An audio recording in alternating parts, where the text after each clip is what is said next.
नमस्कार दोस्तों, स्वागत है आपका एग्जाम बूस्टर एसएससी चैनल पर। तो आज का अपना टॉपिक रहेगा लूसेंट का 8वां पार्ट। मैंने 7 पार्ट करा दिए हैं, ये 8वां पार्ट है और अपन लूसेंट के वन लाइनर क्वेश्चन ऑब्जेक्टिव कर रहे हैं। ओके, तो अपन स्टार्ट करते हैं। तो पहले 2 लाइनें पढ़ते हैं, इसके बाद अपन क्वेश्चन स्टार्ट करेंगे। चलो चलते हैं सितारों की ओर, चलो चलते हैं सितारों की ओर, जो था अच्छा था, जो है बेहतर है, जो मिलेगा बेहतरीन मिलेगा। ओके, तो अपन क्वेश्चन स्टार्ट करते हैं। तो मैं क्वेश्चन को लगाता हूँ स्लाइड पे, ये रहा। आप हर क्वेश्चन के आंसर देने के लिए रेडी रहिए। ये क्वेश्चन आपको बहुत बहुत महत्वपूर्ण रहेंगे। कोई सा भी एग्जाम दे लेना, ऑल एग्जाम ऑल इंडिया का, तो आपको ये महत्वपूर्ण क्वेश्चन रहेंगे। ओके, वन लाइनर है, ऑब्जेक्टिव है, सीधे याद करते जाओ और पढ़ते जाओ। ठीक है, स्टार्ट करते हैं क्वेश्चन। तो पहले अपन करेंगे सम्राट अशोक से। ओके, अपन आ चुके हैं सम्राट अशोक तक। ठीक है, तो अपन स्टार्ट करते हैं दोस्तों। पहला क्वेश्चन रहा है, अशोक किस वंश का शासक था? अशोक किस वंश का शासक था? तो अशोक दोस्तों था, किस वंश का शासक था? मौर्य वंश का। जो अशोक थे ना, अशोक मौर्य वंश के शासक थे। ठीक है, अशोक का इतिहास मुख्यतः किससे ज्ञात होता है? उसके अभिलेखों से। किससे ज्ञात होता है दोस्तों? उसके अभिलेखों से। देखो, उसके अभिलेख थे जो तो शिलालेख, स्तंभलेख, जे इसके क्या थे? अभिलेख थे जो इसने लिखे थे। तो यहाँ से इनका पता चलता है कि अशोक का इतिहास मुख्यतः किससे ज्ञात होता है, मतलब कहाँ से पता चलता है? तो अशोक के अभिलेखों से। तो वो अभिलेख कौन कौन से थे? शिलालेख और स्तंभलेख। ओके, ठीक है, इतनी सी बात आपको समझ में आ रही होगी, उम्मीद है। अगला क्वेश्चन ये रहे, तो अशोक के अभिलेखों को कितने भागों में बांटा गया? जो अशोक के अभिलेख थे ना, उनको कितने भागों में बांटा गया? तो अशोक के अभिलेखों को दोस्तों 3 भागों में बांटा गया है। कितने में बांटा गया है? 3 भागों में। तो कौन कौन से हैं वो 3 भाग? चलो अपन देखते हैं। पहला है शिलालेख, दूसरा है स्तंभलेख और तीसरा है गुहालेख। इतनी सी बात सबको समझ में आ रही? पहला है शिलालेख, दूसरा स्तंभलेख और तीसरा गुहालेख। तो ये तीन अभिलेख थे उन अशोक जी के। तो मैंने दिखा दिए आपको। अशोक का राज्याभिषेक कब हुआ था? नेक्स्ट क्वेश्चन है, अशोक का राज्याभिषेक कब हुआ था? तो अशोक का राज्याभिषेक दोस्तों 261 ईसा पूर्व में हुआ था। कब हुआ था? 261 ईसा पूर्व में। ठीक है, इतनी सी बात आपको समझ में आ रही होगी। जिसने पहले लूसेंट पढ़ रखी है, थ्योरी पढ़ रखी है, उसको रिवीजन के तौर पर बहुत आनंद आ रहा होगा। अशोक की राजधानी क्या थी? तो अशोक की राजधानी दोस्तों पाटलिपुत्र थी। क्या थी? पाटलिपुत्र। ओके, इतनी सी बात सबको समझ में आ रही है। अशोक का व्यक्तिगत नाम क्या था? मतलब अशोक का जो नाम था व्यक्तिगत, जो मतलब बुलाते थे लोग, तो वो उसका नाम अशोक ही था। क्या था? अशोक ही था, इसका और कुछ नाम नहीं था, अशोक ही था। ठीक है, इतनी सी बात सबको समझ में आई। अभिलेखों अशोक के प्रमुख अभिलेख स्थान सहित पढ़ेंगे आप। ठीक है, ये इसकी अगली हेडिंग है, अशोक के प्रमुख अभिलेख कौन कौन से हैं। तो अशोक के प्रमुख अभिलेख रहे दोस्तों, क्या रहे? शहबाजगढ़ी शिलालेख। शहबाजगढ़ी शिलालेख। इस शहबाजगढ़ी शिलालेख कहाँ पे स्थित है? तो ये है पाकिस्तान में स्थित। कहाँ पे है दोस्तों? पाकिस्तान में। मानसहरा शिलालेख। मानसहरा शिलालेख। मानसहरा शिलालेख कहाँ पे है दोस्तों? ये भी कहाँ पे है? पाकिस्तान में। कहाँ पे है? पाकिस्तान में। ओके, इतनी सी बात सबको समझ में आई। हाँ, कालसी शिलालेख। कालसी शिलालेख किस राज्य में है? तो कालसी शिलालेख अपना पड़ जाएगा उत्तराखंड में। कहाँ पे है दोस्तों? उत्तराखंड में। ठीक है, इतनी सी बात सबको समझ में आई। शहबाजगढ़ी शिलालेख है पाकिस्तान में, मानसहरा शिलालेख है पाकिस्तान में, और कालसी शिलालेख किस राज्य में है? उत्तराखंड में। ये उत्तराखंड में है। ओके, ठीक है। गिरनार शिलालेख कहाँ स्थित है? जो गिरनार शिलालेख है ना, वो कहाँ पे स्थित है? देखो, इसकी मैं अच्छी ट्रिक बताऊंगा आपको, जिससे अच्छे से समझ में आए। देखो, अपन कहीं से गुजर रहे हैं, भाई धीरे से गुजरना, गिर मत पड़ना।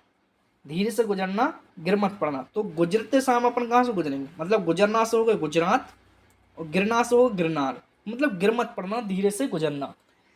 तो गिरनार शिलालेख कहाँ स्थित है? गुजरात में। ठीक है, ऐसे याद रखना है इसको। धौली शिलालेख।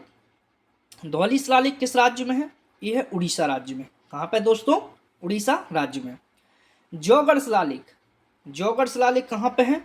ये भी उड़ीसा राज्य में है, जौगढ़ शिलालेख। एरागुड़ी शिलालेख, एरागुड़ी शिलालेख कहाँ पे है? आंध्र प्रदेश। कहाँ पे दोस्तों?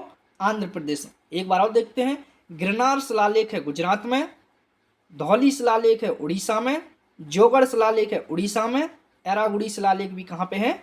आंध्र प्रदेश में। ठीक है, इतनी इस बात सबको समझ में आ गई होगी, उम्मीद है मेरे को। आगे बढ़ते हैं, ये रहा आपके क्वेश्चन।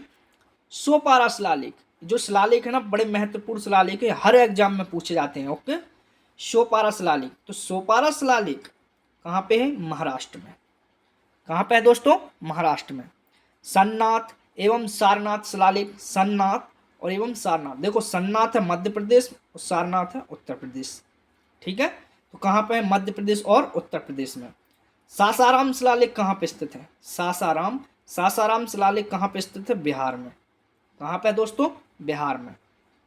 वैराट, वैराट शिलालेख कहाँ पे? राजस्थान में, या इसको बोलते हैं बरबू, बरबू या वैराट। ठीक है, तो कहाँ पे है? राजस्थान में। सोपरा है महाराष्ट्र में, सन्नाथ और सारनाथ है मध्य प्रदेश उत्तर प्रदेश में, सासाराम शिलालेख है बिहार में, और वैराट है राजस्थान में। यहाँ तक सबको समझ में आ रही होगी इस मेरी बात, उम्मीद है। अशोक के शिलालेखों में वर्णित विषय, इसके विषय क्या क्या थे, मतलब इसके अभिलेखों में कौन कौन से विषय लिखे थे, तो किस कौन कौन से विषय थे अपन देखते हैं। शिलालेखों में किसी की निंदा की गई, शिलालेखों में किसकी निंदा की गई, किसकी निंदा की गई, तो किसकी निंदा की गई? पशु बलि की। किसकी की गई दोस्तों? पशु बलि की निंदा की गई शिलालेखों में। ठीक है, अशोक ने शिलालेखों में बताया पशु बलि की निंदा करते हुए। शिलालेखों में किसका उपचार की व्यवस्था का उल्लेख है? शिलालेखों में किसके उपचार की व्यवस्था का उल्लेख है? तो किसके उपचार की व्यवस्था का उल्लेख है दोस्तों? मनुष्य एवं पशु दोनों का, मनुष्य और पशु दोनों का उपचार का उल्लेख है यहाँ पे। इतनी सी बात सबको समझ में आ रही होगी, उम्मीद है। हाँ, अशोक के अभिलेखों में किस धर्म का प्रचार किया गया था? जो अशोक के अभिलेख थे उसमें सबसे ज़्यादा प्रचार किस धर्म का किया गया था? तो वो प्रचार किस धर्म का किया गया? तो बौद्ध धर्म। किसका? बौद्ध धर्म, या इसको बोल सकते हैं धम्म। ठीक है, धम्म भी आ सकता है, तो कंफ्यूज मत होना, बौद्ध धर्म। ठीक है, धम्म के प्रमुख सिद्धांत क्या थे? जो धम्म था ना, जो ये धर्म था, इसके सिद्धांत क्या थे, किस सिद्धांत पर चलता था? तो अहिंसा, दया, संयम, करुणा और सही गुणता। क्या क्या थे? अहिंसा, दया, संयम, करुणा और सही गुणता। ठीक है, दया मतलब किसी को क्षमा करना, संयम मतलब अपने आप पे कंट्रोल करना, और करुणा, करुणा क्या होती है? दूसरे के प्रति भावना। ठीक है, और अहिंसा क्या होता है?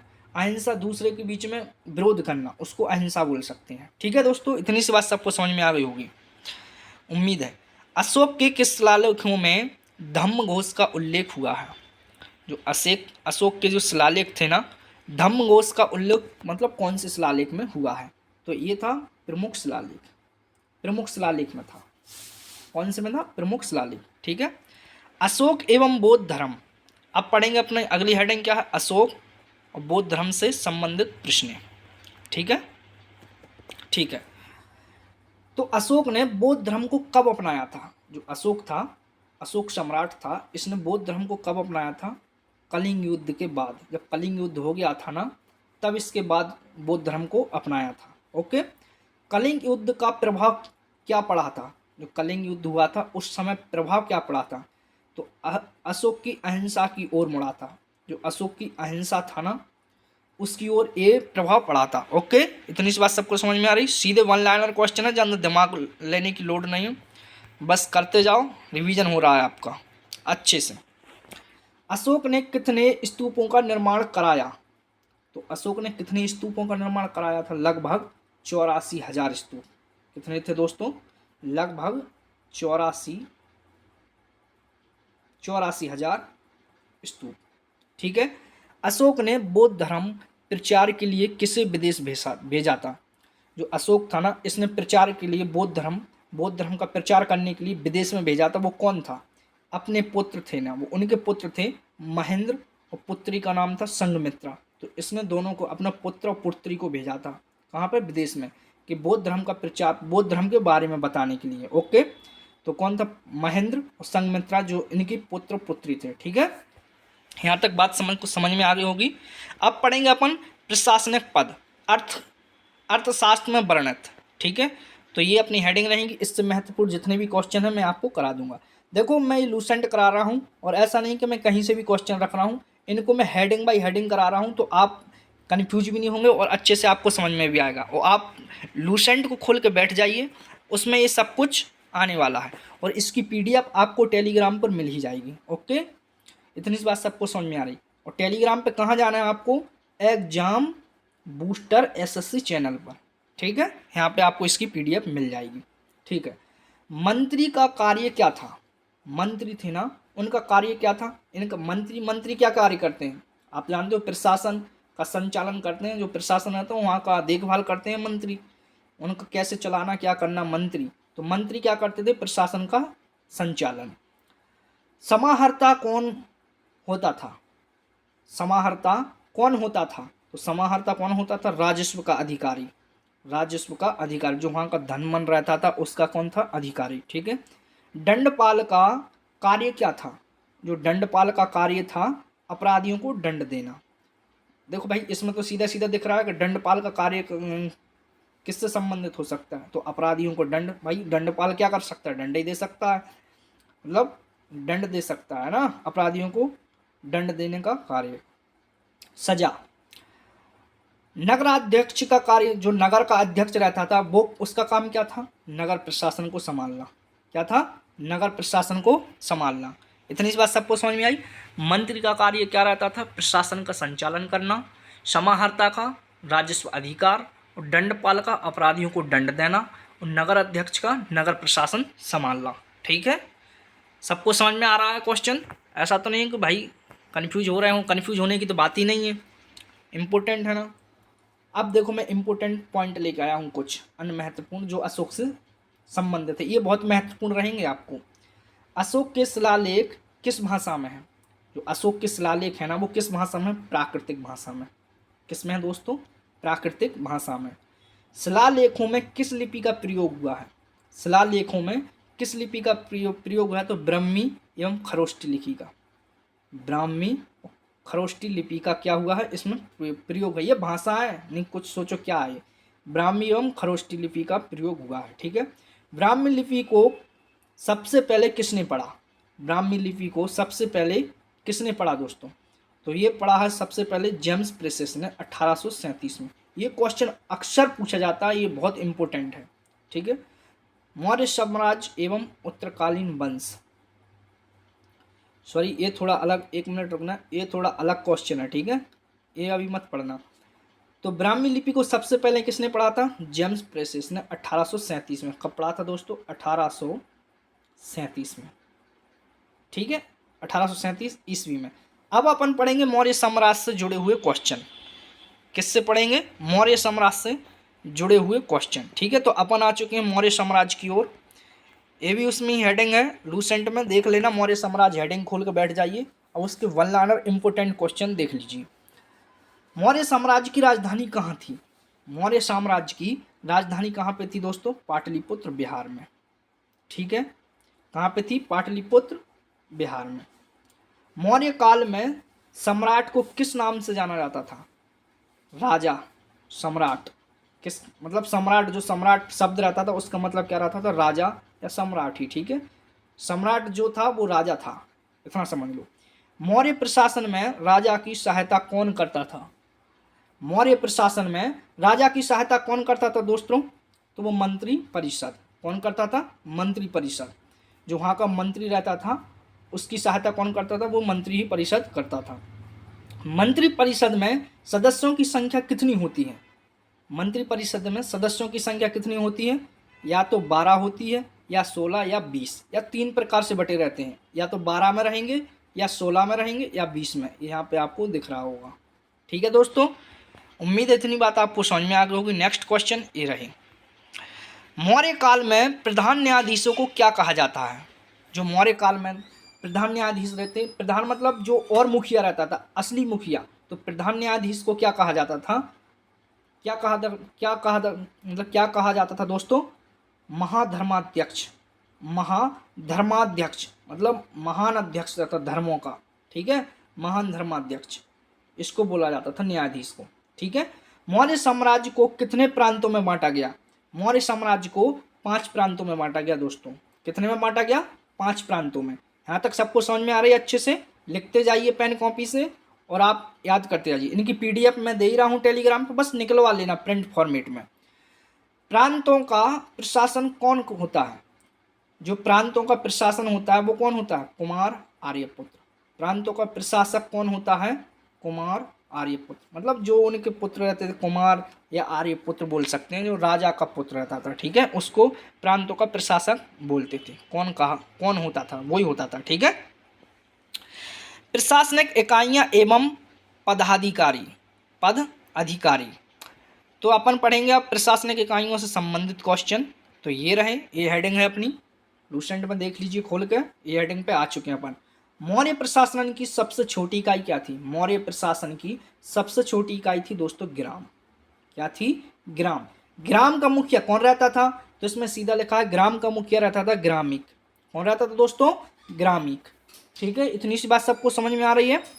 10 ग्रामों का समूह क्या कहलाता था, जो 10 ग्राम, जैसे कि एक ग्राम, मतलब एक ग्राम का मतलब गांव, मतलब 10 गांव ऐसे जुड़ जाते तो उनको क्या बोलते थे, गोप। क्या बोलते थे दोस्तों, गोप। और ग्रामिक मतलब मुखिया, वहाँ का जो प्रधान माना जाता है, गांव का मुखिया को बोलते हैं प्रधान, ठीक है। इतनी सी बात सबको समझ में आ गई होगी, ठीक है दोस्तों।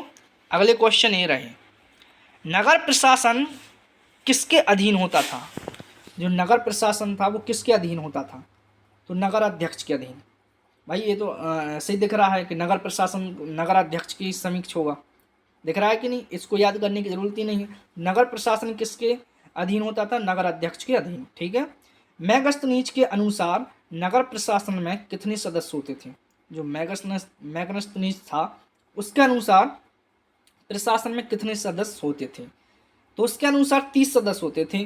अब 30 सदस्य कैसे होते थे, उसमें से 6 तो समितियां रहती थीं और प्रत्येक समिति में 5-5 लोग रहते थे, मतलब 5-5 सदस्य रहते थे। इस प्रकार हो जाते थे 30, ठीक है।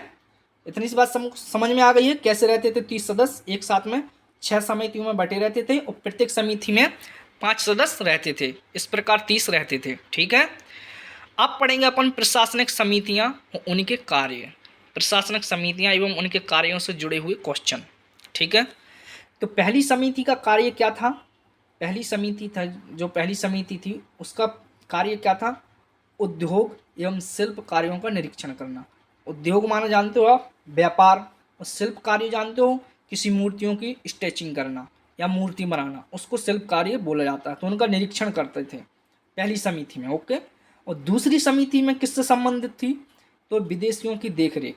भाई दूसरी समिति में क्या करते थे, दूसरी समिति के लोग, जैसे विदेश से कोई लोग आते तो उनकी देखरेख करते थे। जो भी भाई कोई अच्छा आ रहा कोई बुरा आ रहा तो उनको देखना पड़ता था और हर चीज़ उनको देना पड़ती थी, ठीक है। विदेशियों की देखरेख करते थे। तीसरी समिति का कार्य क्या था, जन्म मृत्यु का विवरण रखना। जैसे तीसरी समिति के लोग रहते थे, उनको हर चीज़ की जानकारी रहती, कौन जन्म ले रहा है और कौन की मृत्यु हो रही है, तो उनको सब काउंट करके रखते थे। तो उनके पास ये सब विवरण मिलता था, कौन मर रहा है, मतलब कौन की मृत्यु हो रही है और कौन जन्म ले रहा है, ठीक है। चौथी समिति का कार्य क्या था, व्यापार वाणिज्य की देख रेख। देखो चौथी समिति के लोग क्या करते थे, जो व्यापार देखते थे कि व्यापार में क्या चल रहा है क्या नहीं चल रहा है, व्यापार कम तो नहीं हो रहा है, बढ़ तो नहीं रहा है, और वाणिज्य मतलब आयात निर्यात सब देखते रहते थे, व्यापार का काम पूरा करते थे चौथी समिति के लोग। इतनी सी बात सबको समझ में आ गई होगी उम्मीद है, ठीक है। अगली स्लाइड ये रही, पांचवी समिति के लोग क्या करते थे, और भाई पांचवी समिति अपनी 6 समिति थी ना, तो पांचवी समिति के लोग क्या करते थे, निर्मित वस्तुओं की बिक्री का निरीक्षण। जो वस्तुएं वो बनाते थे उन वस्तुओं का क्या करते थे, बिक्री करते थे। तो बिक्रियों का निरीक्षण कौन करते थे, पांचवी समिति के लोग, ठीक है। छठी समिति का कार्य क्या था, तो छठी समिति का कार्य दोस्तों बिक्री कर वसूली था। बिक्री कर वसूली मतलब कोई चीज़ को बेच दी तो उसमें से वसूली करना, मतलब लेन देन करना, यही समझ लो एक तरीके से। तो कोई चीज़ बेच दी, उसकी उसकी फिर वसूली करना, ठीक है। छठी समिति के लोग यही काम करते थे। इतनी सी बात सबको समझ में आ गई होगी। अब पढ़ेंगे अपन मौर्य काल की सेना के बारे में कि मौर्य काल की सेना के बारे में क्या क्या था। मौर्य काल में सेना का सर्वोच्च अधिकारी कौन होता था? तो मौर्य काल में सेना का सर्वोच्च अधिकारी जिसके जिसके मतलब एक सेनापति रहता था, जो सेनापति के ऑर्डर पे ही क्या पूरी सेना चलती थी। तो कौन था? सेनापति, ठीक है। जस्टिन के अनुसार चंद्रगुप्त मौर्य की सेना कितनी थी? कितनी थी दोस्तों? लगभग 6 लाख तो पैदल चल रहे थे, और 30,000 घुड़सवार थे, और 9,000 हाथी थे। कितने? लगभग 6 लाख तो क्या थे? पैदल चल रहे थे जस्टिन के अनुसार, और 30 लाख घुड़सवार थे। कितने थे दोस्तों? 30 लाख। और 9,000 हाथी थे। तो इतनी सेना थी उसके पास, ठीक है, चंद्रगुप्त मौर्य के पास। मौर्य काल में सेना के कितने विभाग थे? जो मौर्य काल था उसमें सेना के विभाग कितने थे? उसमें सेना के विभाग कितने रहते थे? 6 विभागों में बटी रहती थी सेना, ठीक है। हाँ, मौर्य काल की न्याय व्यवस्था, मौर्य काल की न्याय व्यवस्था से अब अपन मौर्य काल की न्याय व्यवस्था से संबंधित क्वेश्चन को पूरा पढ़ेंगे, ओके। मौर्य काल में न्यायाधीश को क्या कहा जाता था? मौर्य काल में न्यायाधीश को क्या कहा जाता था दोस्तों? राजुक, राजुक, क्या बोलते थे? राजुक, ठीक है। इतनी सी बात सबको समझ में आई। भूमि संबंधी विवाद को निपटाता था वो कौन था? तो सरकारी अधिकारी। जो भूमि से संबंधित विवाद रहते थे, अच्छा या बुरा, तो वो कौन निपटाता था? सरकारी अधिकारी के नाम से एक व्यक्ति रहता था। अपराधों के लिए कैसी सजा दी जाती थी? भाई अब जो अपराध करेगा तो उसको दंड ही मिलेगा, कठोर मिलेगा। भाई अपराध तो अपराध होता है, चाहे कोई भी हो। तो अपराध के लिए कठोर दंड व्यवस्था थी। भाई अच्छी व्यवस्था थी कठोर दंड की, ठीक है। अब पढ़ेंगे मौर्य साम्राज्य का पतन। पतन कब हुआ था? मौर्य साम्राज्य का पतन। मौर्य वंश का अंतिम शासक था बृहत। कौन था? बृहद्रथ, ठीक है।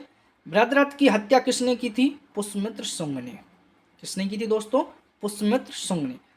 मौर्य वंश का अंत कब हुआ था? तो 185 ईसा पूर्व में मौर्य वंश एकदम निपट गया था, मतलब अंत ही हो गया था, इसका कोई नहीं बचा था। तो अंत हो गया था 185 ईसा पूर्व में। तो मौर्य वंश का अंतिम शासक कौन था? बृहद्रथ। बृहद्रथ की हत्या किसने की थी? पुष्यमित्र शुंग ने, ठीक है। इतनी सी बात सबको समझ में आ गई होगी, उम्मीद है। शुंग वंश, शुंग वंश का संस्थापक कौन था? शुंग वंश का संस्थापक कौन था? पुष्यमित्र शुंग, ठीक है। शुंग से शुंग ही समझ लेना। शुंग वंश से पुष्यमित्र शुंग। शुंग वंश की राजधानी क्या थी? विदिशा। क्या थी दोस्तों? विदिशा। कहाँ पे है? एमपी में, ठीक है। शुंग वंश का अंतिम शासक कौन था? देवभूति। कौन था दोस्तों? देवभूति। शुंग वंश का जो अंतिम शासक था वो देवभूति था, ठीक है। अब पढ़ेंगे काव्य वंश। काव्य वंश के संस्थापक कौन थे? वासुदेव काव्य। ये बहुत इंपॉर्टेंट क्वेश्चन है, हल्के में मत लेना, इनको तुम देख लेना, जब मैं PYQ कराऊंगा ना तो इन्हीं से बनेंगे क्वेश्चन, आपको आंसर देना पड़ेगा। काव्य वंश का अंतिम शासक कौन है? काव्य वंश का अंतिम शासक कौन था? सुशर्मा। कौन था दोस्तों? सुशर्मा, ठीक है। ये छोटे छोटे क्वेश्चन है, लास्ट स्लाइड है ये। तो अपन पढ़ेंगे अब सातवाहन वंश। किसके बारे में? सातवाहन वंश के बारे में। सातवाहन वंश का संस्थापक कौन था? सिमुख। कौन था दोस्तों? सिमुख। सातवाहन से सिमुख, ठीक है। सातवाहन वंश का संस्थापक था सिमुख। सातवाहन वंश की राजधानी कहाँ थी? जो सातवाहन वंश की राजधानी थी वो कहाँ थी? प्रतिष्ठान, गोदावरी नदी के किनारे। प्रतिष्ठान में गोदावरी नदी के किनारे सातवाहन वंश की राजधानी थी। अब देखो ऐसे क्वेश्चन बनेगा, सातवंश की राजधानी किस नदी के किनारे थी? तो क्या बोलोगे आप? गोदावरी नदी के किनारे। और कहाँ थी? तो बोल देना प्रतिष्ठान में थी, ठीक है। सातवाहन वंश के प्रसिद्ध शासक कौन कौन थे? कौन थे? सतकर्णी। ये थे एक सतकर्णी, बहुत प्रसिद्ध। गौतमी पुत्र, गौतमी पुत्र। और एक और कौन था? गौतमी पुत्र सतकर्णी था, और एक था सतकर्णी, ठीक है। ये दोनों ही थे। गौतमी पुत्र सतकर्णी की उपाधि क्या थी? इसकी उपाधि क्या मिली थी? मतलब जो उपाधि बोले तो एक पद, इसका एक पद क्या था? किसी चीज़ का एक पद इसको सौंप देना, उसको बोलते हैं उपाधि, ठीक है। हाँ, जैसे कि एक नाम की उपाधि मिल सकती है, मतलब किसी भी चीज़ की उपाधि मिल सकती। इसकी उपाधि क्या थी? शकों को नाश करने वाला। जो जो जहाँ के शक आए थे ना विदेश से, तो उनका नाश करने के लिए ये बना था। ठीक है, गौतमीपुत्र सतकर्णी। तो अपनी क्लास एंड होती है दोस्तों। एग्जाम बूस्टर एसएससी चैनल को लाइक एंड शेयर और सब्सक्राइब करें। और यह चैनल आपको बड़ा महत्वपूर्ण होगा, क्योंकि मैं लूसेंट को शुरू से लेके एंड तक एक एक पेज कराने वाला हूं इसमें। तो इस चैनल को सब्सक्राइब कर लिए, ऐसे ही आपको ऑब्जेक्टिव क्वेश्चन मिलते रहेंगे, डेली प्रोवाइड होते रहेंगे। तो इसको आप देखने के लिए थैंक यू सो मच, और आप जुड़े रहिए।